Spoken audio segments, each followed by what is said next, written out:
네, 함께 하실 말씀은 로마서 2장 12절에서 16절로 함께 하겠습니다. 로마서 2장 12절에서 16절 영원의 심판이라는 제목으로 함께 말씀을 나누고자 합니다. 먼저 12절 함께 보겠습니다. 무릇 율법 없이 범죄한 자는 또한 율법 없이 망하고 무릇 율법이 있고 범죄한 자는 율법으로 말미암아 심판을 받으리라.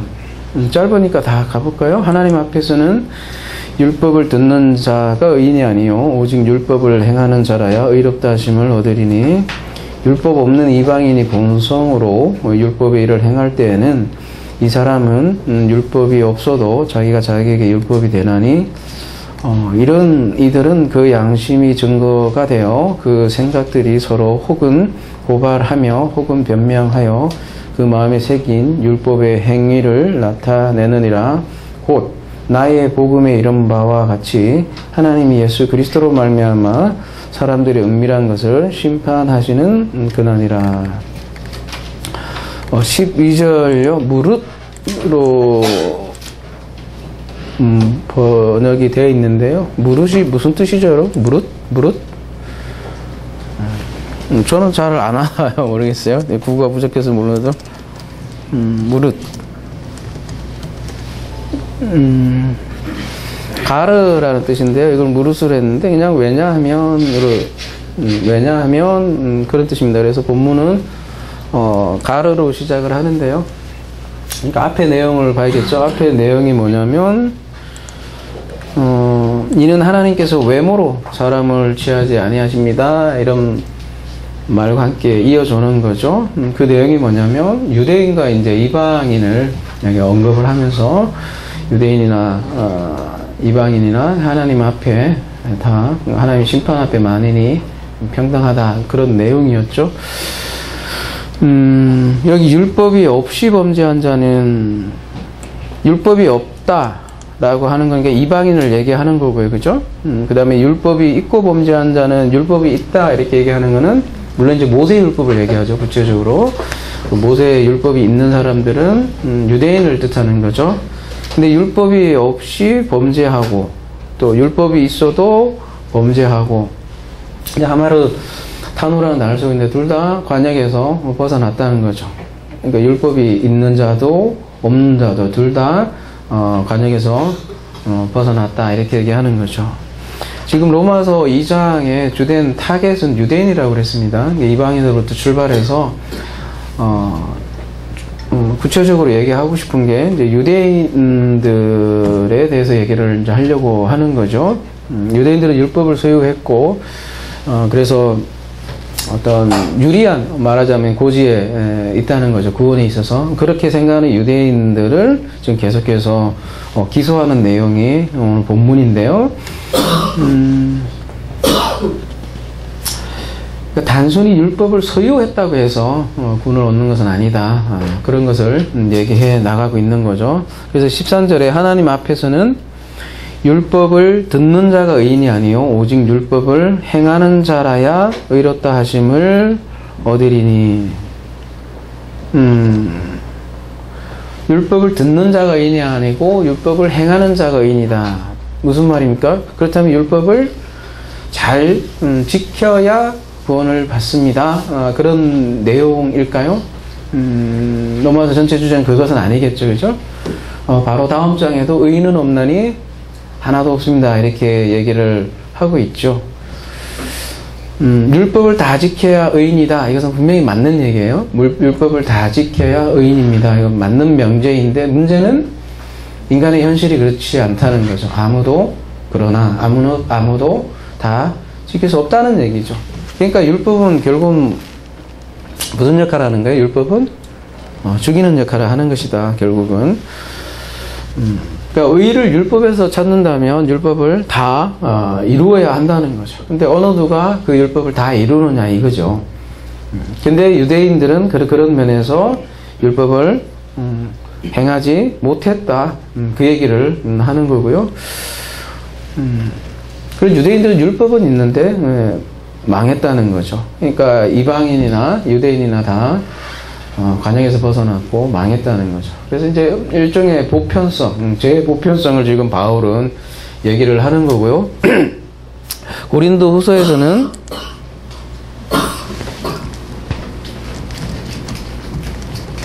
3장 6절에서는 이렇게 얘기하고 있네요.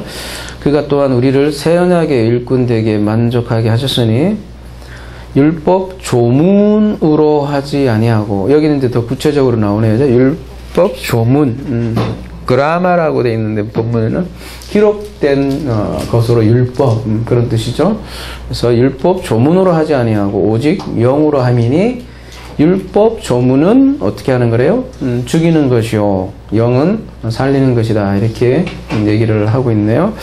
7절, 돌에 써서 새긴 죽게 하는 율법 조문의 직분도 영광이 있어 이스라엘 자손들은 모세의 얼굴에 없어질 영광 때문에 그 얼굴을 주목하지 못하였거든. 그래서 율법 자체로는 기록된요, 특별히 율법 자체로는 생명이 될 수 없습니다. 이렇게 얘기를 하는 거죠. 그리고 그리스도의 영이 없으면 그 율법은 무능합니다. 그렇게 얘기를 하는 거죠. 그래서 사실 율법은 우리를 죽이는 역할을 한다는 거죠. 말하자면 에덴 동산의 선악과가 바로 그런 것이죠. 그 선악과를 먹으면 반드시 죽으리라, 이렇게 얘기를 했죠. 그래서 실제로 죽는 모습을 우리에게 보여준 거고요. 그래서 율법에 의해서 반드시 죽도록 만든 것이죠. 그런 면에서 선악 지식나무가 에덴 동산의 가장 중앙에 잘 보이게 이렇게 보여놓고, 그죠? 따먹을 수밖에 없게 만들어 놓고서 따먹은 거죠, 그죠? 왜요? 그것도 하나님의 지혜가 담겨 있는 거죠. 그리스도로 인도하기 위한 하나님의 지혜가 담겨 있는 것이 또한 선악 지식나무이기도 하고요. 그래서 좀 더 넘어가면 고린도서 3장 14절에 그러나 그들의 마음이 완고하여 오늘까지도 구약을 읽을 때에 수건이 벗겨지지 아니하고 있으니 그 수건은 그리스도 안에서 없을 것이라. 지금도 마찬가지로 구약을 읽을 때 수건이 벗겨지지 않았대요. 그래서 잘 모른다는 거죠.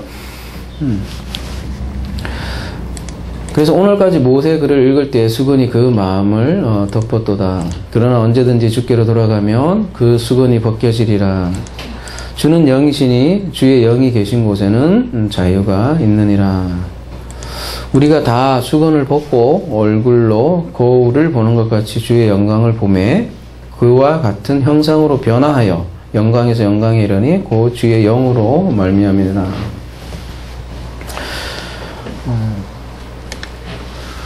모세 글을 읽을 때 수건이 덮여 있는 것처럼 몰랐다는 거죠. 모른다는 거죠. 근데 그 수건이 벗겨지면 뭘로 말미암아?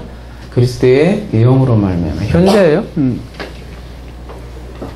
수건이 벗겨지다 할 때 현재 수동을 쓰고 있고요. 그래서 그와 같은 형상으로 변화하여, 이것도 변화하여가 또 현재형이에요. 보면 수동이고요.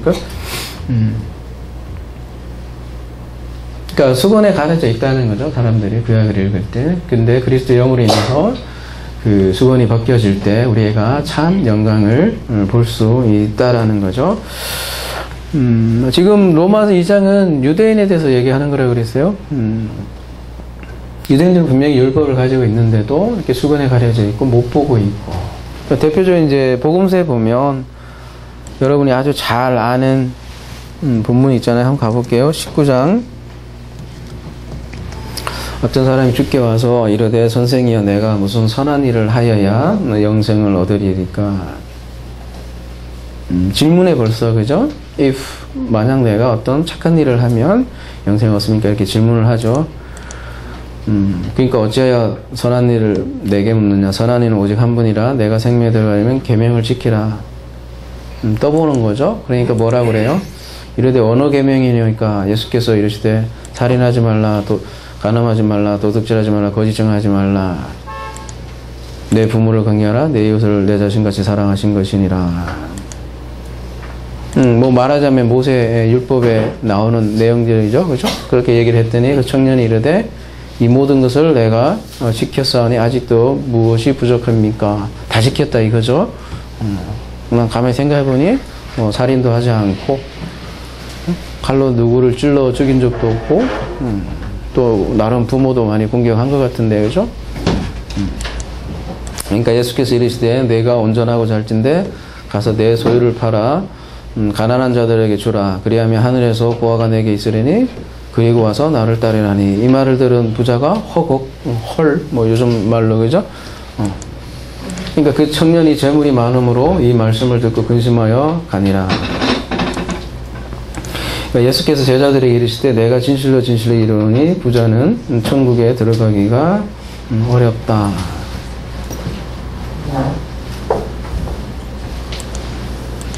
다시 너에게 말하노니 낙타가 바늘귀로 들어가는 것이 부자가 하나님의 나라에 들어가는 것보다 쉬우니라. 이 얘기를 들은 제자들이 헐 또 한 번 그죠? 듣고 몹시 놀라 이르시되 그렇다면 누가 구원을 얻을 수 있습니까? 깝깝한 거죠. 그러니까 예수께서 그들을 보시며 이르시되 사람으로는 할 수 없다. 그러나 하나님으로서는 다 할 수 있다. 이렇게 얘기를 하는 거죠. 그죠? 이 일종의 비유적인 말씀인데, 그죠? 무슨 말을 하려고 하는 거예요? 나는 계명을 다 지켰습니다. 그렇게 말하는 바리새인에게 뭘 얘기해 주고 싶은 거예요? 사람이 할 수 없다. 그죠? 아무도 못 들어간다는 얘기잖아요. 부자는. 그러니까 계명을 다 지킬 수 있는 사람이 한 사람도 없다라는 것을 얘기하려고 낙타가 바늘귀로 들어갈 수 없다 이렇게 얘기를 하는 거죠. 낙타가 바늘귀로 들어갈 수 없는데 또 바늘귀를 막 늘리기도 해요. 그래서 이스라엘 성전문은 이만했고 막 낙타가 그냥 머리를 디아리고 꿰려고 하면 들어간다 이렇게 얘기하는데 이 비유는 어디까지나 못 들어간다는 얘기예요. 그러니까 율법을 다 지켜서 하나님 나라 들어갈 사람이 없나니 한 명도 없나니 한 명도 없다. 그 얘기를 하는 거죠. 그죠? 그러니까 제자들이 누가 그러면 구원을 얻었습니까? 이렇게 질문하니까 사람은 할 수 없다. 그 얘기를 하는 거잖아요. 그 말은 구원은 사람에게 있지 않다. 그 얘기를 단적으로 얘기하려고 얘기하는 예수님의 특유한 뭐예요? 속된 말로 뻥이기도 하고, 그죠? 강조요법이라고 하죠. 엄청나게 충격요법으로 낙타가 바늘귀에 들어갈 수 없는 것처럼 없다. 그 얘기를 하는 거죠. 그럼 뭘 얘기하냐면, 구원은 인간에게 있지 않다. 아무리 자기가, 계명을 다 지켰다고 너스레를 떨어도, 누구 하나, 그, 율법을 다 지키는 사람이 없다. 이렇게 얘기를 하는 거죠. 야고보서에서는, 그래서 같은 맥락으로 이렇게 얘기하잖아요. 누구든지 온 율법을 다 지키다가 누구든지 온 율법을 지키다가 그 하나를 범하면 모두 범한 자가 되나니. 지킨다는 얘기죠. 갈라디아서 3장 10절에 그래서 무릇 율법 행위에 속한 자들은 저주 아래 있나니 기록된 바 누구든지 율법 책에 기록된 대로 모든 일을 항상 행하지 아니하는 자는 저주 아래 있는 자라 하였습니다. 또 하나님 앞에서는 아무도 율법으로 말미암아 의롭게 되지 못할 것이 분명하니 이는 의인은 믿음으로 살리라 하셨습니다. 그래서 저주 아래 있다라는 거예요. 그 그림을 잘 보여준 게 선악지식 나무 아래 있다는 거죠.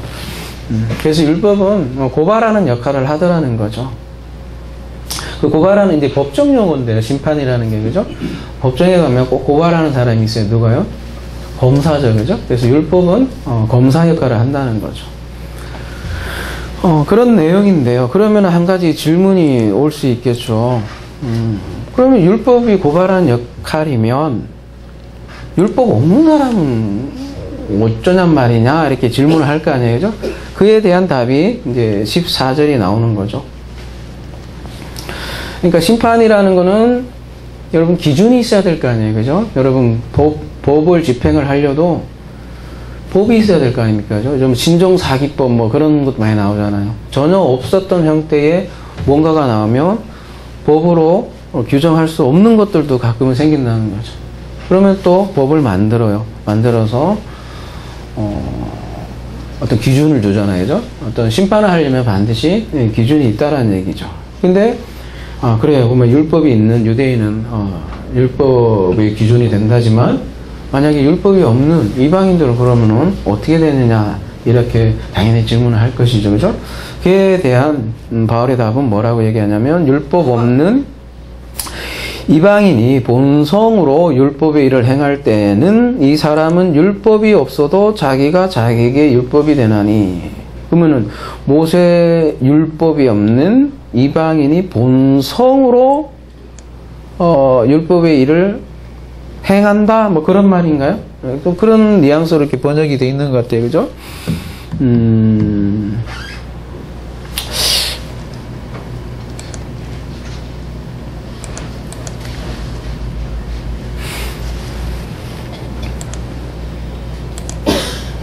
이 본성으로 된데 휘시스인데요. 여기 보시면 에베소서 가보시면요.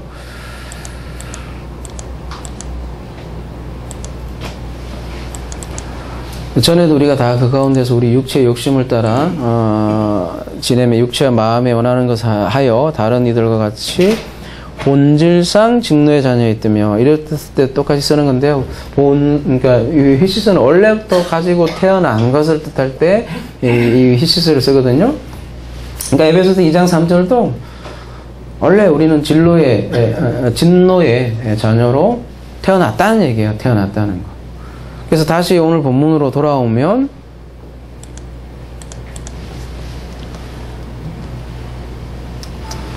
그러니까 본성으로 율법의 일을 행했다라는 것이 아니고, 잘 보시면 여기 명사잖아요. 여러분 명사라고 하면 명사가 동사를 수식하진 않잖아요. 그죠? 뭐 부사가 동사를 수식을 하든지 그죠? 그렇잖아요. 근데 명사인데 그래서 그리고 역격이고요. 그죠? 그러니까 앞에 다시 보면 이방인은 본성 안에서 율법을 소유하고 있다 그런 뜻이에요. 소유하고 있지 않다. 그러니까 무슨 뜻이냐면 뭐 본성으로, 그러니까 본성을 되게 또 뭐 좋게 여기는 또 헬라 그리스 철학 있잖아요. 걔네들은 본성 이런 걸 되게 뭐라고 해야 되나요?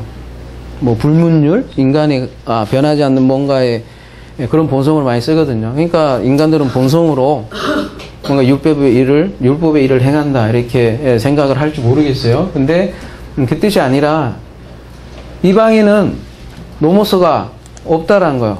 그러니까 소유하지 못했다는 거, 원래부터. 얘기가 다르죠.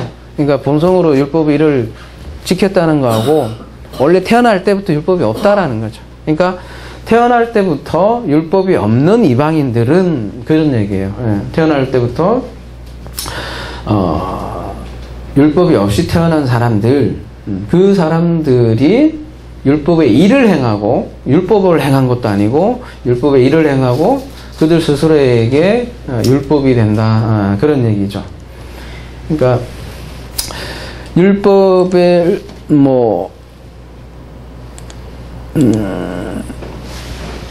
율법을 행한다 이런 얘기가 아니고 율법의 일을 행했다 이런 표현이 나오고요. 그러니까 이런 얘기죠. 원래 이방인들은 율법이 없이 그런 태어나요. 근데 태어나는데 그들도 나름의 기준은 있더라는 거죠. 근데 예를 들면 그런 거죠. 이방인들이 뭐 모세의 이름도 못 들은 사람도 많을 거 아니에요. 그죠? 모세의 율법을 들어본 적도 없는 사람도 많을 거 아닙니까? 근데 그들도 여전히 살인하지 말라. 살인하는 것은 좋지 않다는 것은 다들 알고, 뭐 부모를 긍정하라. 특히 우리나라는 더 하잖아요. 그죠? 다 안다는 거죠. 도둑질 하지 않는다. 도둑질 하면 안 좋다라는 거는 누구나 다 안다는 거. 나름의 기준이 있는데 그러니까 모세 율법을 듣지 않더라도 그들에게는 뭔가의 기준이 있고 그것으로 스스로 율법의 역할을 한다는 거죠. 그래서 15절 이런 이들은 그 양심이 증거가 되어 그 생각들이 서로 혹은 고발하며 혹은 변명하여 그 마음에 새긴 율법의 행위를 나타내느니라. 그러니까 유대인은 율법이 고발하죠. 근데 이방인은 무엇이 고발한다는 얘기야? 양심이 고발한다는 얘기죠. 고발. 그러니까 양심으로, 그러니까 율법으로 고발하든지 양심으로 고발하든지 항상 이 고발자는 있는 거예요.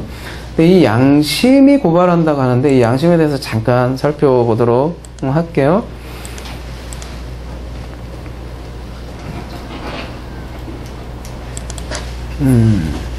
시네이데이시스인데요. 앞에 쉬는 함께라는 뜻이고 그거하고 에이도하고 이렇게 결합된 단어니까 함께 보다라는 뜻이죠. 양심이라는 거. 함께 보는 게 뭐예요? 함께 인식하다, 함께 안다. 그런 뜻이 양심이에요. 무슨 뜻이에요? 그러니까 함께 안다는 게 뭐예요? 너도 알고 나도 알고 그런 뜻이라는 거죠. 함께 보고 너도 알고 나도 아는 것을 양심이라고 한다고. 그래서 영어로 보면 conscious잖아요, 그죠? con 플러스 science라잖아요. science가 뭐예요? 과학으로 알고 있잖아요, 그죠? 과학의 science가 무슨 뜻이에요, 그러면? 안다는 얘기, 안다는 거. 뭔가를 아는 거. science, conscious가 합쳐서, 양심이라고 하거든요. 그러니까 같이 안다는 거죠. 양심이라는 게. 근데 이제 우리나라 말로 보면, 뭐라고 돼 있죠? 선한, 착한 마음, 이렇게 돼 있죠. 여러분 사전 찾아보면, 그죠? 착한 마음, 아니면 옳고 그름을 판단하는, 뭐, 도덕적인, 뭐, 의식, 뭐, 이렇게 사전에 나와 있다고요. 그러니까 양심하면 뭔가 착한 마음을 떠오르는데요. 사실, 양심이라고 하면 누구나, 그러니까 함께 아는 지식. 여러분, 상식이란 말이 있죠. 상식. 어쩌면 그거하고 조금 더 가까운 단어예요. 양심이라기보다. 상식이란 게 뭐예요? 너도 알고, 나도 아는, 공통의 어떤 지식을 얘기하는 거거든요. 그죠?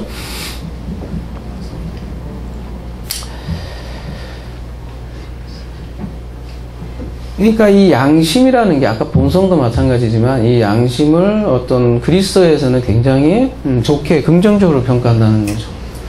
그리고 오늘날도 보면 또 유튜브에 보면 양심을 굉장히 강조하는 분이 있더라고요. 근데 그에게 있어서 양심은 하나님에 가깝더라고요. 양심한다고요. 그리고 양심을 걸고 뭐 대통령 선거도 출마한 하여튼 그분이 하는 말 가만히 들어보면 뭐 양심이 하나님이에요. 쉽게 얘기해서. 그죠? 양심, 착한 마음. 여러분 정말 양심이 정말로 하나님일까요? 그죠? 이 양심이 무슨 역할을 할까요? 그리스 철학에도 양심을 좋게 보고 그분도 양심을 좋게 보지만 성경은 어떻게 볼까? 우리 한번 생각해 볼 필요 있잖아요. 그죠? 여러분 정말 양심대로 살면 세상이 아름다워질까요? 어때요? 아니면 복음을 듣지 못한 사람도 양심대로 살면 구원받는 걸까요?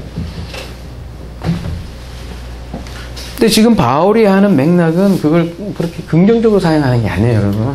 마치 이 본문을 양심대로 살면 뭐 복음을 듣지 못한 이순신 시대에는 그냥 양심대로 심판받는다 그 얘기하는 게 아니라고요. 오늘 본문은 무슨 얘기하는 거예요? 오늘 사도 바울이 얘기하는 양심의 역할은 부정적이에요. 무슨 역할을 한다는 거예요? 앞에도 얘기했지만 양심은 고발하는 역할을 한다고요. 앞에 고발하거나 변명하거나 이런 얘기를 하잖아요. 그죠? 그러니까 율법에 이런 행할 줄 모르는데 율법을 성취하지 못한다 이렇게 얘기를 하고 있고요. 그러니까 이방인들은 문서화된 율법은 없지만 양심이 그 역할을 고발자 역할을 한다는 거죠.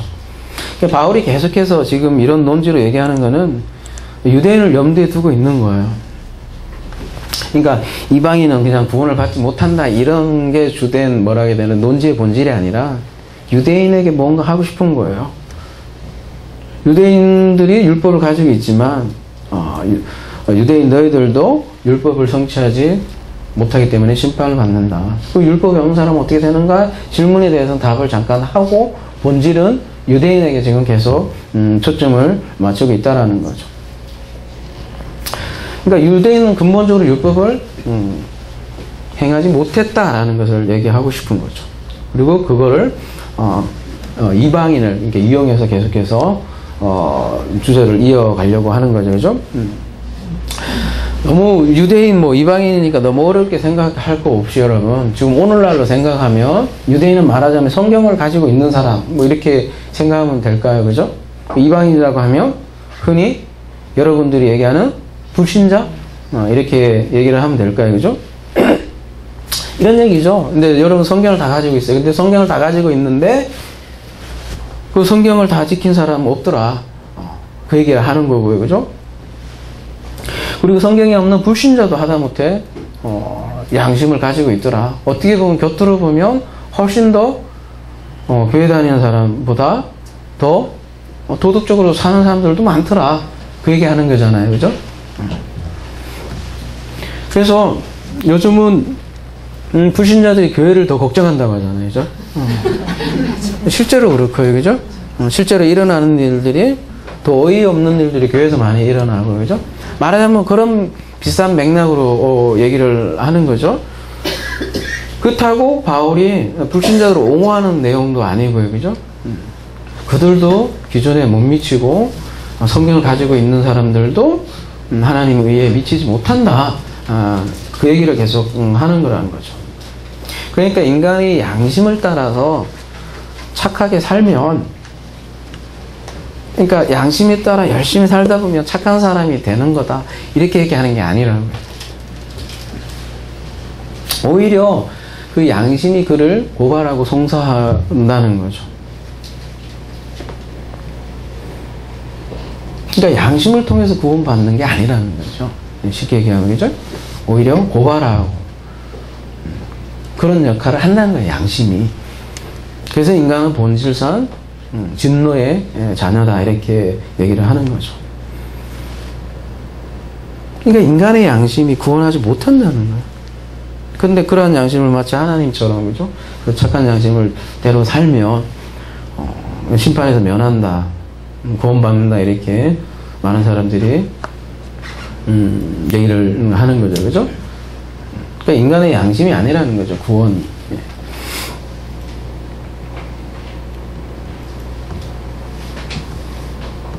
그러니까 오늘 본문이 살짝 이렇게 오해되게 번역이 되어 있긴 한데 그래서 본성으로 율법의 일을 행하는 게 아니라 원래 율법 없이 태어나고 그리고 그들이 어떤 기준을 가지고 그 기준이 어떻게 율법이 돼서 또 그러한 율법이 말하자면 양심이 율법이 되고 그 율법이 그들 또한 이렇게 고발을 한다는 거죠.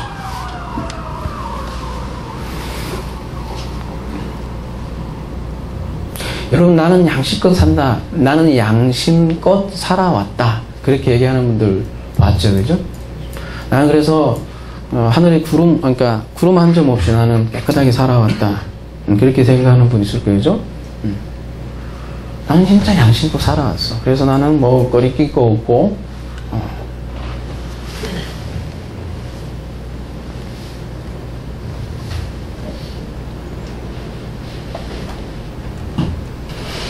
착한 사람이죠, 그죠? 어떻게 보면. 그리고 주변에도 보면 그런 분들이 많아요. 어떤 기준들이 많아요. 그래서 뭐 이렇게 해야 된다, 저렇게 한다. 깨끗하게 살려고 하는 사람들 많고 한데, 근데 가만히 그들의 내면을 보면 굉장히 무서운 사람 중에 하나가 그런 착한 사람들인 것 같아요. 나는 선한 양심껏 살아왔기 때문에 너는 이렇게 해야 된다, 저렇게 해야 된다는 기준들을 더 엄격하게 가지고 있죠, 그 사람들.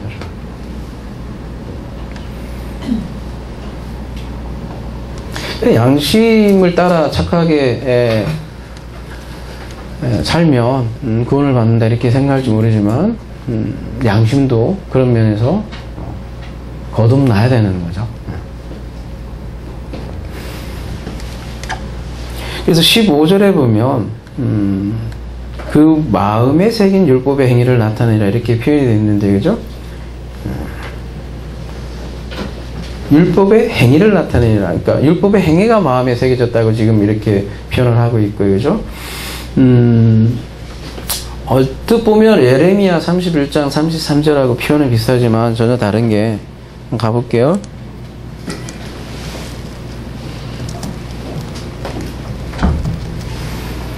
그러나 그날 후에 내가 이스라엘 집과 맺을 언약은 이러하니 곧 내가 나의 법을 그들의 속에 두며 그들의 마음에 기록하여 나는 그들의 하나님이 되고 그들은 내 백성이 될 것이라 여호와의 말씀이라.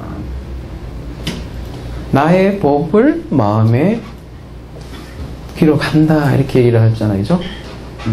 이때 나의 법을 그들의 속에 둔다는 얘기는 어떤 해야 할 일에 관한 어떤 율법을 새긴다 그런 말이 아니라 전혀 새로운 법을 얘기하는 거잖아요. 그죠? 신약에서는 그거를 성령의 법이다 이렇게 얘기를 하는 거예요. 그죠? 그러니까 새로운 법으로 마음에 새기는 거예요. 그러니까 이 새로운 법에 의해서 양심도 거듭나는 거죠.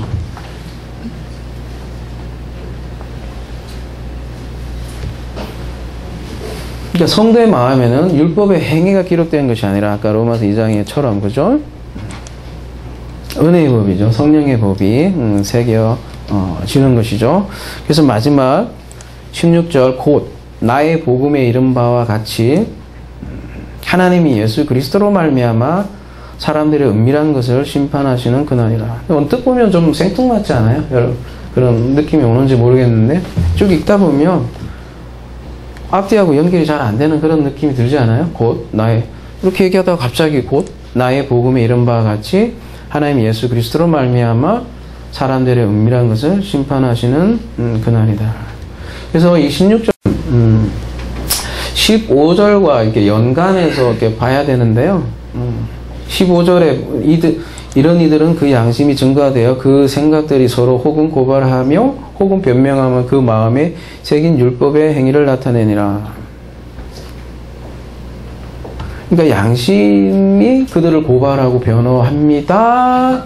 언제요? 이렇게 질문을 하는 거에 답이 그날입니다. 이렇게 얘기하는 거잖아요. 그죠? 그날이 언제예요? 16절 가볼게요.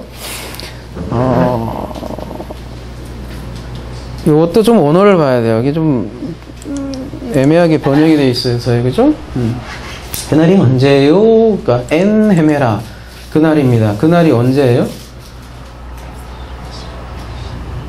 사람들의 은밀한 것을 하나님이 심판하는 그날이잖아요. 그죠? 근데 이 번역은 뭐라고 되어 있어요? 하나님이 예수 그리스도로 말미암아 사람들의 은밀한 것을 심판하시는 그날. 근데 그게 곧 나의 복음에 이른 바와 같이 이렇게 돼 있는데요. 좀 앞뒤가 번역이 제대로 안 된 것 같아요. 이거는 뭐냐면 카타 그러니까 예수 그리스도로 말미암은 나의 복음에 따라 심판하는 그날. 근데 여기는 그러니까 나의 복음에 이른 바와 같이 이렇게 번역했잖아요. 내가 옛날에 말한 것 같이 그렇게 심판한다 이렇게 얘기하는 그런 맥락인데 그게 아니라 뭐예요? 그리스도 예수로 말미암은 디아 나의 복음에 따라 심판을 한다고. 그러니까 나의 복음으로 심판하는 그날. 그날이 하나님의 사람들에 감춰진 것을 심판하는 그날. 근데 그 심판이 어떻게 되냐면 그리스도 예수로 말미암은 나의 복음에 따라 심판한다.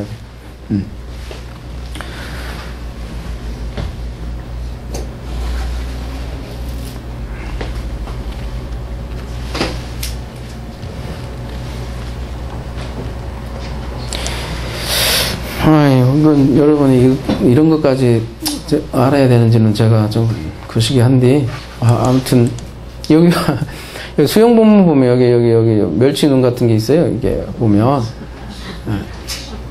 요거요. 그 다음에 밑에는 보면 없죠. 무슨 차이인가 그럴 수도 있잖아요.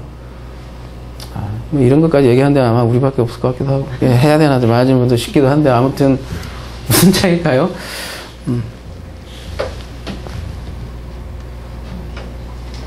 위에 밑에 보면 여러분 현재로 이렇게 돼 있죠, 그죠? 여기 설명 보면 그죠? 여기 밑에 근데 멸치눈이 붙으면 미래가 돼요, 그죠? 얘가 빠지면 현재가 되고. 그러니까 수용 본문 아예 이거를 그냥 미래로 본 거죠. 근데 개혁 본문에는 이런 액센트가 빠져 있기 때문에 현재 시제예요. 그러니까 하나님이 심판하는 현재예요, 그날. 근데 이제 심판하면 보통 최후의 심판을 많이 떠오르니까 아예 이해식 그냥 미래로 해놨는지 모르겠지만 아무튼 본문은 현재예요. 근데 이제 현재라는 게 현재형이 어떨 때는 미래도 포함하기도 하긴 해요. 문법 자체가. 그러니까 심판은 사실 최후의 심판만 생각할지 모르겠지만 아무튼 여러분 심판은 현재도 있고 미래도 있는 거예요. 그러니까 무조건 고정화하지 말자는 입장에서 제가 더 말씀을 하는 거예요. 그죠? 그래서 오늘 최후의 심판 많이 하잖아요. 그래서 아무 생각 없이 그런 생각을 많이 하는 것 같아요. 다른. 그래서 그걸 좀 제가 좀 뭐라 해야 되나요? 바르게 좀 교정시키고 싶어서 제목을 영혼의 심판 이렇게 했는데 이 심판에 대해서 조금 더 언급을 하고 오늘 말씀을 마무리하면 될 것 같아요. 그러니까 심판하는 그날 심판하는 날을 현재형으로 쓰고 있고 그 심판은 그리스도 예수로 말미암은 복음에 따라 하는 것이 심판이다 이렇게 얘기한다는 거예요. 여러분 저 계시록에 가면 백보자 심판이라 나오죠. 계시록 강의 때 자세하게 한 것 같은데 그죠? 그 백보자 심판의 본질이 뭐냐면 기억 잘 안 나시는 것 같기도 하고 그죠? 여러분 눈을 보니까 그리스도가 하는 심판이다라는 게 본질이라고요. 그러면 그 심판의 날은 언제냐 이렇게 질문을 한다면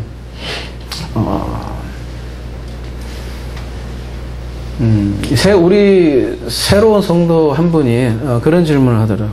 목사님, 제가 천국에 갈지를 도대체 어떻게 확신하고 어떻게 알 수 있습니까? 라는 질문을 하는 거예요. 제가 천국에 갈지를 어떻게 아냐고요, 목사님. 그렇게 질문을 해요. 그때 이제 제가 대답한 게 뭐냐면, 첫 번째, 질문이 잘못됐다.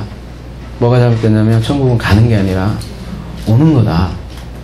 그거부터 알아야 된다 했더니, 까우뚱하고, 천국에 오는 거기 때문에 내가 가는 게 아니고, 그가 오는 거다. 그리고 그거를 언제 확인하냐면, 지금 그걸 아는 거다. 그러니까 지금 모르고 가서 뭔가 확인하면 그거는 이미 모르는 거다. 지금 알 수 있다. 그러니까 어떻게 지금 알 수 있냐고. 그렇게 더 묻는 거죠. 그죠? 여러분, 구원은 나중에 확인하는 게 아니에요. 천국 그가 오기 때문에 지금 그냥 알아요. 그걸 어떻게 설명을 해요? 심판도 마찬가지예요. 그래서 심판도 지금 이미 확인되는 거예요. 그거를 경험하는 날을 그날이라고 그래요. 성경에서는 그날. 그날에 무슨 일이 일어나느냐? 오늘 본문에서는 은밀한 것을 심판한다 이렇게 얘기를 하네요. 감추어진 것이 드러난다는 거죠. 여러분, 심판은 기준대로, 그들이 가진 기준대로 한다는 거예요. 지금 계속해서 바울이 얘기하는 거는 그가 가진 기준이 뭐예요? 예를 들면 율법이다. 그래, 네가 가진 율법 좋다. 그러면 그 율법의 기준을 한번 너의 인생의 삶의 필름을 돌려보자. 적나라하게 다 드러난다는 거죠. 그러면 나는 기준이 양심입니다. 하나님 앞에 양심껏 나는 진짜 양심에 벗어난 일이 하나도 없습니다. 그래? 그럼 한번 돌려보자. 없다는 거예요. 그 필름 돌려보면 그거에서 벗어날 사람이 한 사람도 없다는 거죠. 그러니까 자기 율법으로 자기 양심을 가지고 그 그리스도의 심판대에 설 사람들이 아무도 없다는 얘기예요. 말 그대로 그래요. 율법을 완전히 지키는 의인 맞아요. 근데 아무도 없다니까요. 좀 있으면 데리고 와봐요, 저한테. 좀 배우게. 그러니까 아무리 자기가 양심을 따라 살았다고 해도 하나님 앞에는 선하지 않다는 것이 드러난다는 거죠.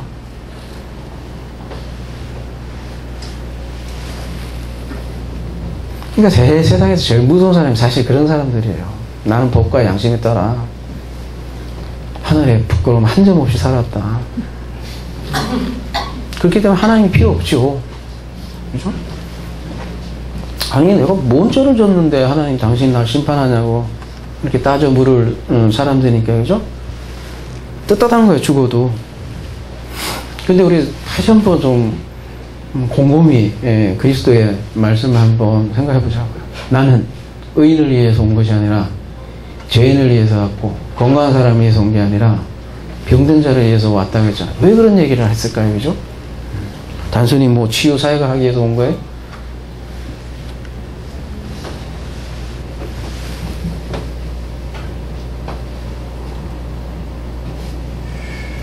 나는 뭐 하늘의 양식과 살았기 때문에 그리스도가 필요하지 않죠. 그런 사람에게 어떻게, 그죠? 근데 성경은 계속해서 그걸 하는 거예요. 선한 것이 없다라는 거예요. 미안하지만 자기가 선한 것이 없다라고 인정을 할 때요, 여러분, 다른 사람들도 그렇게 봐줘요. 근데 자기는 100% 의인이다 이러면 다른 사람을 뭘로 평가하겠어요? 자기 기준으로 평가할 거 아닙니까? 그죠? 그럼 그 사람은 어떻게 보겠냐? 잘해서. 근데 자기를 세리요, 창녀라고 생각하는 이들은 다른 사람은 어떻게 보겠냐고요?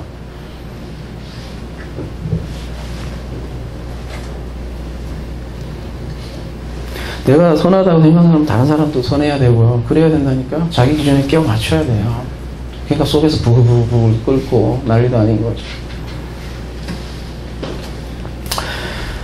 여러분, 아쿠아맨이라는 제가 영화를 자주 보는 편이에요. 특별히 문화 활동이 그 밖에 할 게 저는 뭐 바깥에는 춥고 그래서 영화관 자주 가는데, 아쿠아맨이라는 영화를 봤어요. 지난주에. 와, 그래픽이 얼마나 화려한지요. 그냥 그 그래픽만으로도 영화는 가치가 있는 것 같아요. 얼마나 화려한지. 이 바다에서 배경으로 하는 거라 뭐 거의 뭐 판타스틱해요, 진짜. 아, 이거 4D로 봤어야 되는데 그냥 봤네. 그 자체로 영화가 그냥 대단해요. 그래픽 자체로. 근데 많은 내용 중에 제가 눈에 들어온 것은 뭐냐면 마지막 부분인데요. 그 삼지창이잖아요, 그죠? 그 아마 포세이돈 뭐 그쪽으로 이렇게 연결해서 영화를 만든 것 같기도 한데, 아무튼 그 바다를 다스리는 사람은 삼지창을 가져야 돼요. 그러면은 그 삼지창을 가진 자가 바다를 쫙 평정하는 거예요. 그래서 그 삼지창을 얻기까지의 그 험난한 과정을 그린 게 아쿠아맨인데, 그 이 주인공은 호녀라예요. 그러니까 바다의 그 뭐죠? 그 아틀란티스 여왕과 또 육지의 어떤 그 등대지기, 평범한 그 인간과 둘이 사랑해서 낳은 호녀라예요. 근데 이제 삼지창을 이렇게 얻어야, 지금 이제 바다에도 여러 제국이 있더라고요.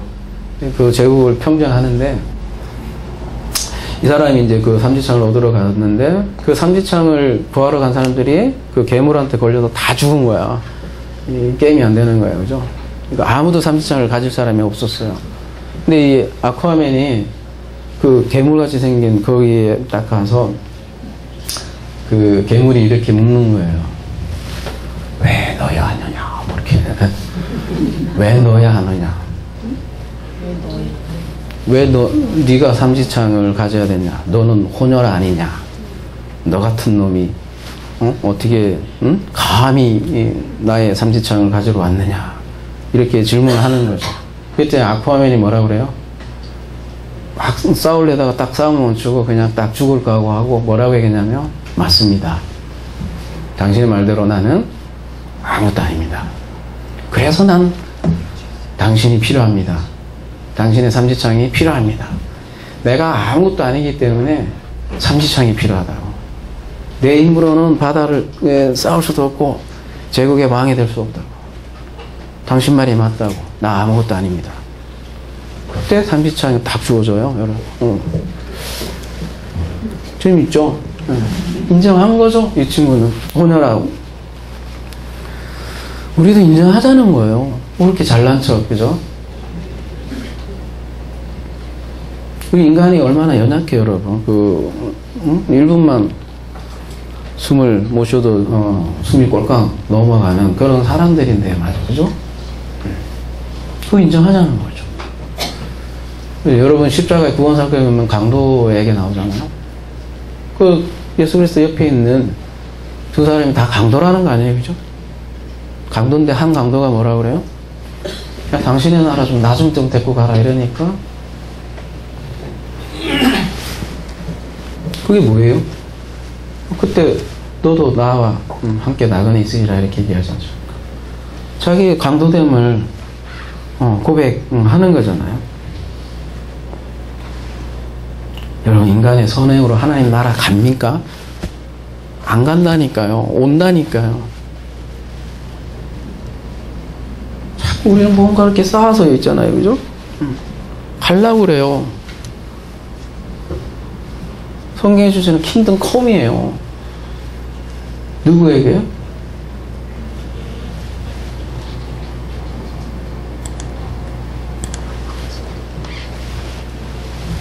아니, 단적인 예를 여러분 아주 극단적인 예를 들을게요. 여러분, 제가 만약에 치매 안 걸릴 자신 있어요? 여러분에게 얘기해 볼게요. 나 세상 겁나는 게 내가 치매 걸릴까봐 겁나요. 이렇게 멀쩡하게 설교하다가 어느 날, 그죠? 제가 치매라도 걸려봐. 그러면 사람들은 어떻게 생각하겠어요? 아, 저런 저주받은 목사가 있나, 그지? 평생 은혜를 설교하더니 말이야. 지는 치매 걸리고 말이야. 치매 걸리면 여러분 뭐 하나님 욕도 하고 그런 다음에, 그죠? 막 욕하고, 그죠? 아, 그렇게 생각하지 않을까요, 여러분이? 그러면 여러분, 평생 하나님, 그렇게 사랑하는 분이 치매 안 걸릴 보장이 있냐고. 그리고 또, 그러면 치매 걸렸다고 그 사람이 지옥 갑니까?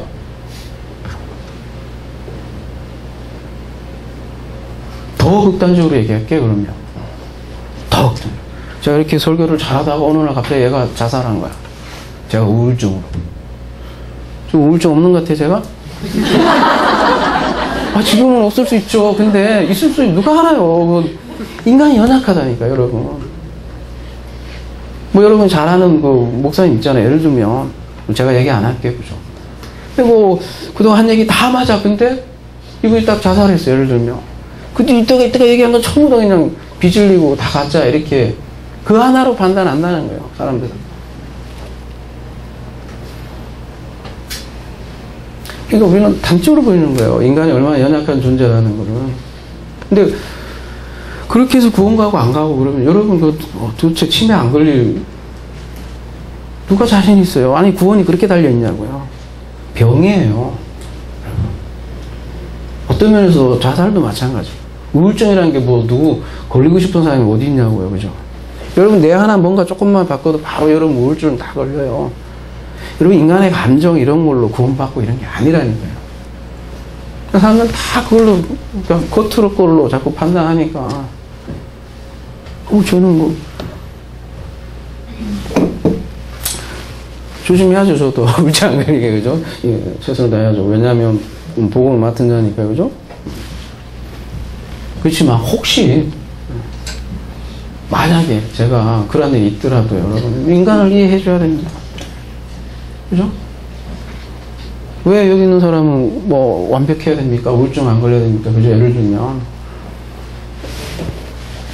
인간의 기질성 약한 게 많아요, 여러분. 누구나 아플 수 있고요. 여러분 중에서 누가 아파서 예를 들어서 병원 가세요. 정신병원 가서요. 그럼 그 사람 구원 못 받습니까? 왜 그럼 바깥에 그런 걸로 평가하냐는 거죠. 심지어 우리가 복음을 얘기하는 우리가, 그죠? 사실 하나님의 일하심이라 이렇게 얘기를 하는데, 그죠? 안 극단적으로 조금 얘기를 하면, 예를 들면 제가 이것도 극단적인걸? 제가 아팠어요. 갑자기 아파요. 응?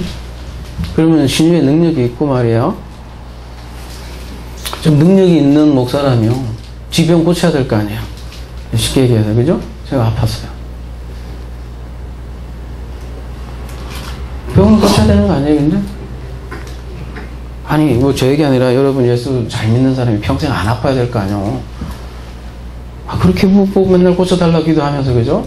매일 새벽마다 뭐 남들 중보기도할 게 아니라 내 건강을 위해서 그렇게, 아니 예수를 그렇게 잘 섬기는데 평생 무병장수 해야 되지 않냐고. 그렇잖아요, 그죠? 그죠? 뭐 능력 얘기도 이렇게 카페에 나와서 하던데, 그죠? 진짜 능력이 뭘까요, 여러분? 이 아픈 것을 고치는 게 능력일까요? 아니면 그 아픈 것을 그대로 수용할 수 있는 게 여러분 위대함이에요? 잘 생각해 봅시다. 예수께서 십자가에 달리셨어요. 너 내려와. 만약 네가 능력이 있고 하나님의 아들이면 내려와 이러잖아요. 그죠? 그러면 예수가 어이씨 승질나네. 내려와서 갑자기 무장 해갖고 로마를 다 때려 부셔야 위대함입니까? 그럼 우리의 구세주가 될 수 있을까요? 없었잖아요. 온 인류를 바꿨잖아요. 그의 복음이. 왜요? 너 내려와 했을 때 안 내려왔잖아요. 그 죽음을 수용하는 게 위대함이에요, 여러분. 그러니까 크리스찬은 무병장수에서 하나도 안 아프고 치매 안 걸리고 천국 가는 게 크리스찬을 얘기하는 게 아니라는 거죠. 그러니까 제가 아프면 효모에 수용할 수 있는 그걸 늘 저도 개인적으로 준비하고 있고 훈련하고 있다는 거죠. 이걸 고쳐갖고 기적을 일으켜서 성도들 왕창 야, 나 이거 예수님 믿었더니 나 병난 거 봐라. 저는 그게 복음이라고 보지 않습니다.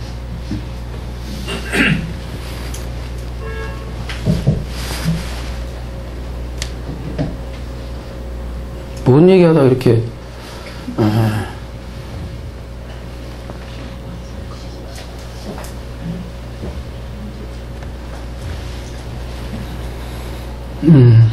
인간의 연약한 얘기하다 여기까지 왔습니다. 그죠? 연약하다는 거예요. 저 여기 서 있는 저도 마찬가지고 듣는 여러분도 마찬가지라는 거죠.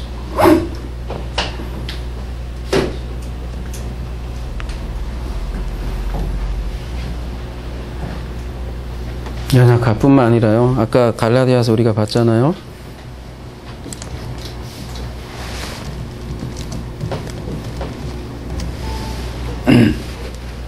아까 본 것 같은데 물은 율법 행위에 속한 자들은 저주 아래 있는 거예요. 심지어는 저주 아래 있대요. 기록된 바 누구든지 율법책에 기록된 대로 모든 일을 항상 행하지 아니한 자는 저주 아래 있는 자라 했습니다. 또 하나님 앞에서 아무도 율법으로 말미암아 의롭게 되지 못할 것이 분명하니 이는 의인은 믿음으로 자기라 했습니다.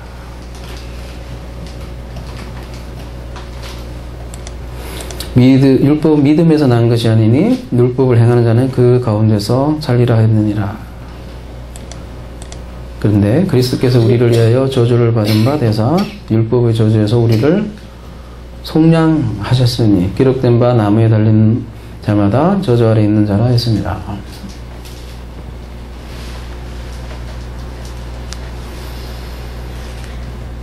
오늘 그 제목이 영원의 심판인데요. 예수 그리스도의 복음에 따라 나의 복음에 따라 심판되는 그날. 그날이 먼 미래의 그날이 아니라는 얘기죠. 이 십자가에 달린 그 사건이 나의 사건이 되는 바로 그날. 그날을 성경에서는 영원이라고 한다. 미래가 영원이 되는, 그러니까 현재가 되는 그날, 과거가 현재 되는 그날, 그걸 영원이라고 이렇게 얘기를 한다는 거죠.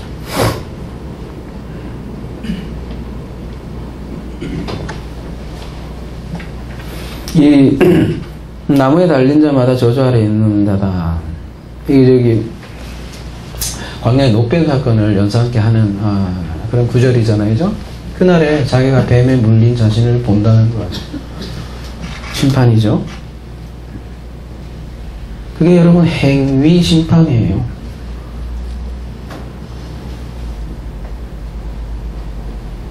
그거를 사망이라고 그래요. 그날에 경험한다고요. 이미. 아주 더 나아가서 내가 하나님을 대적한 사탄이었구나 라는 거를, 그게 심판이죠. 뭡니까? 처절하게 경험하는 거예요. 심판도.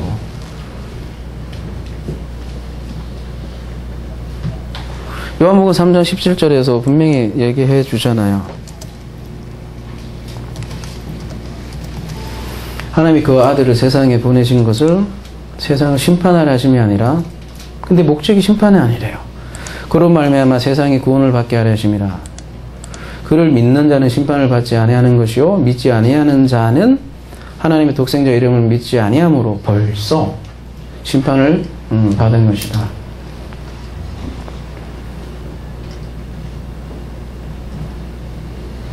그러니까 심판이 목적이 아니고 구원이 목적이래요. 근데 그러니까 아까 갈라디아서 맥락으로 얘기하면 그 그리스도에 매달린 그 나무를 보지 않는 자는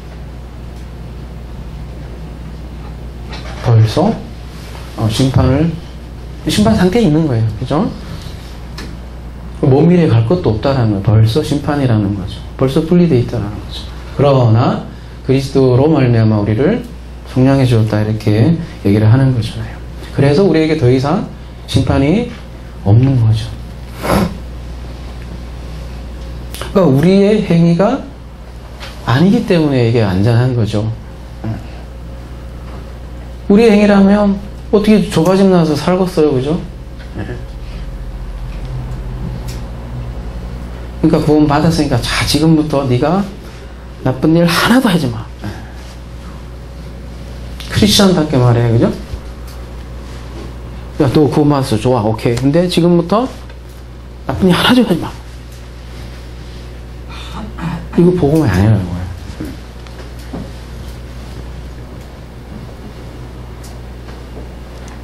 여러분 심판의 목적이 분명히 목적이 아니고 구원이 있다고 요한복음에서는 기술을 하고 있고요. 쭉 성경을 잠깐 간략하게 하고 생각해 봅시다. 아담에게 하나님이 찾아왔죠. 그날이 무슨 날이에요? 심판의 날이었습니다. 그죠? 심판의 날이었잖아요. 선악 지식 나무 취하고 심판의 날 맞죠? 근데 그날이 무슨 날이에요? 구원의 날입니다, 여러분. 왜요? 옷을 입혀주었어요. 여러분, 소돔과 고모라의 심판이 임했어요, 그죠? 무슨 날이에요? 심판의 날이죠? 근데 무슨 날이에요? 아, 이제 눈치가 빠르시네요. 롯에게는 구원의 날이었어요, 그죠? 애굽의 재앙이 임했어요. 심판의 날이었어요. 그러나 이스라엘에게 구원의 날이었어요, 그죠? 요한계시록에 가보면 큰 바벨론 성이 무너졌어요. 심판의 날이에요. 그걸로 끝나나요? 바로 뒤이어서 새 예루살렘 새로운 성이 소개되고 있잖아요. 그날을 야훼의 날, 그리스도의 날 이렇게 얘기를 하는 거죠. 이사야가 이렇게 고백했어요. 하나님을 임재를 경험하고 뭐라고요? 할렐루야 이게 아니라 야 드디어 만났네 이게 아니라 하루 다 망했다 이게요. 그 고백부터 언제 했어요 여러분? 심판이에요.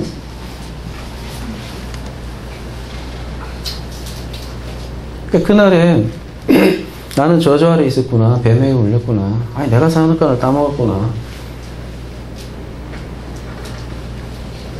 아까 은밀한 곳이 은밀한 것을 심판한다 이렇게 했는데 잘 보여주는 그림이죠.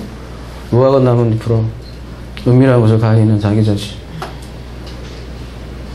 사도 바울의 고백도 똑같잖아요. 오라 나는 공고한 자로다. 누가 그런 자들이 그런 고백하겠죠. 누가 이 사망의 몸에서 제발 나를 구해주냐. 다음에 8장에 얘기 나오는 거 아닙니까? 그죠? 그래서 예수는 죄인과 세리를 위해서 왔다. 그 얘기를 하는 거죠. 여러분이 출애굽기에서 보지만 지난주 우리가 번제단 보았죠? 그죠? 거기도 삼시창 들고 있는 제사장이 나오는데 그죠? 일종의 지옥을 상징한다고 했습니다. 번제단이 그죠? 근데 그게 하나님 집 안에 있다는 걸 여러분 망각해서는 안 된다는 얘기죠. 뭐도요? 말하자면 지옥도요. 먼 곳에 있는 게 아니라는 거죠. 그러니까 심판의 날이 먼 미래에 있는 건 무언가가 아니라 지옥도 마찬가지고 무언가의 그게 아니라 엄청난 그러니까 지극히 현실적인 문제라는 거죠.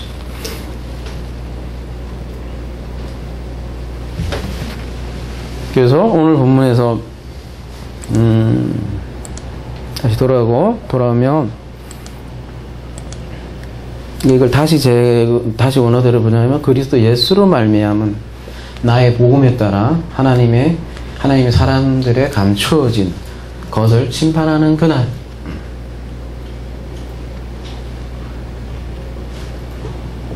그날에는 양심이 그를 고발할 거고 율법이 그를 고발하고 그날이에요. 그날. 그러니까 그리스도 안에서 그런 말을 많이 하죠. 종말이 나타났다 이렇게 표현도 하고요. 근데 종말이 나타난 것은 하나의 시작이 나타났다는 얘기이기도 하고요. 그리스도 안에서 그날에 멸망이 나타나는데 새로움도 나타나는 거예요. 그거를 언제 확인하는 거냐면 지금 확인하는 거라고. 천국 오는 거예요. 그러니까 심판하면 여러분 신과 함께가 1, 2까지 나왔죠. 그죠? 그게 딱 사람들이 가지고 있는 심판 개념 아니에요. 그죠?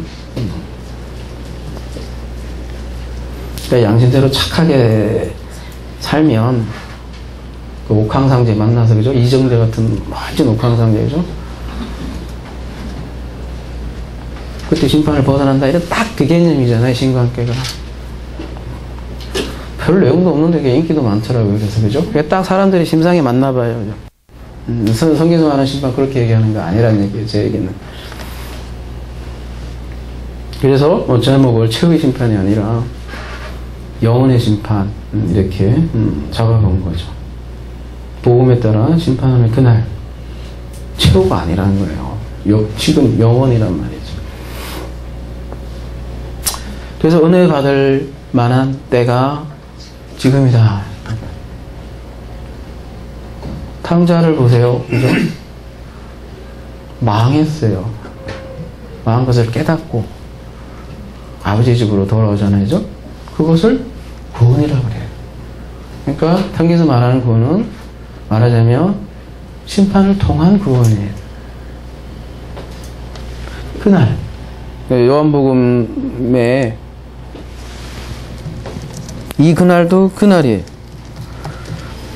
그날에는 내가 아버지 안에 너희가 내 안에 내가 너희 안에 있는 것을 너희가 알리라. 오늘 새벽에 봤네요. 저는 카페에 그 없음이라는 글을 누가 글을 올렸더라고요. 많은 이제 고민이 담긴 글이에요. 그죠? 내가 죽은 게 맞는가? 남들은 죽었다고 하는데, 그죠? 하나님은 내 죽은 거 맞는가? 이제 그런 고민을 하는데. 우리 인간의 존재가 없음이라는 존재라고 이렇게 얘기하는데 나는 앞만 봐도 있는 것 같기도 하고 그런 고백이 절절히 담겨있는 그런 글이었던 것 같아요. 근데 그 고민에 대한 댓글을 한 성도가 다른데 여기 계시네요. 근데 숙 쉬어서 얘기 못하겠고 아무튼 좀 소개시켜 드릴게요. 성경의 말씀은 그분의 댓글이에요. 야, 이거 명언이에요. 성경의 말씀은 그 없음의 자리에 또 다른 있음을 얘기하고 있어요. 그 있음을 발견할 때 비로소 없음이 확인되지요. 쉽게 표현하면 애벌레가 꼬치에서 벗어나 나비가 되었을 때 비로소 자기가 애벌레였다는 걸 확인할 수 있다는 거죠. 그때 나비는 더 이상 애벌레가 아니죠. 음식이 바뀌어져. 음식 바뀌죠. 나비는 꿀이고 애벌레는 이렇게 나뭇잎을 갉아먹잖아요. 그죠? 삶의 방식도 바뀌고요. 음식이 바뀌는 해석도 달라지기 때문이죠. 그리고 마지막에 보라 새 것이 되었도다 이걸로 마무리 하잖아요. 그죠? 이 댓글 참 잘 단 것 같아요. 그죠? 여러분이 좀 달아주세요. 제가 볼 때는 여러분의 댓글들이 훨씬 더 좋은 것 같아요. 아무튼 내가 죽는 게 아니라고요. 쉽게 얘기하면. 사람들은 내가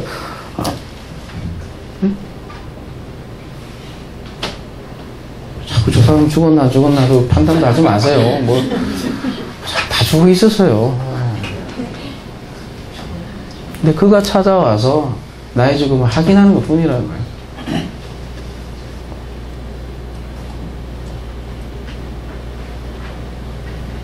애벌레하고 나비는 같은 존재지만 나비는 하늘을 날고 그죠? 하늘과 땅을 이어주고 에블레는 땅을 기어서 한다는 거죠. 말하자면 천지 차이라는 거죠. 그래서 그 고린도 후서 5장 17절 말씀 보고 마무리하겠습니다.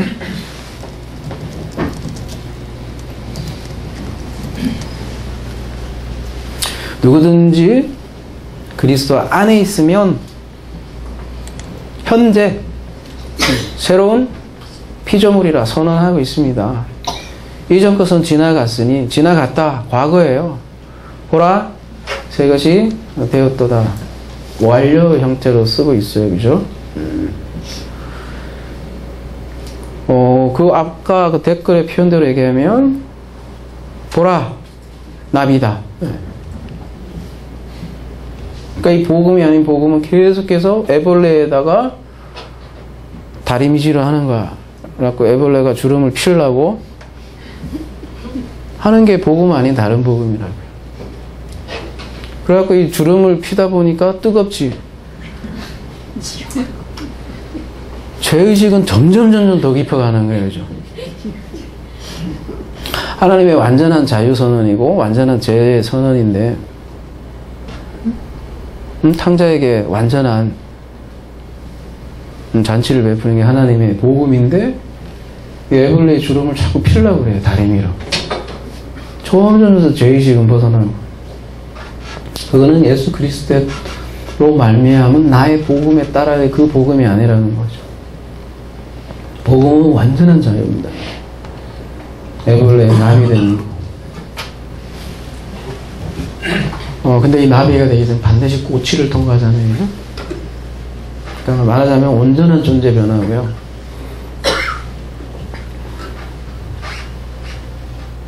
심판과 상관없어요, 여러분. 아니, 이미 심판을 경험했다고, 아예. 그래서 현대의 영혼을 사는 존재가 바로 성도라는 거죠.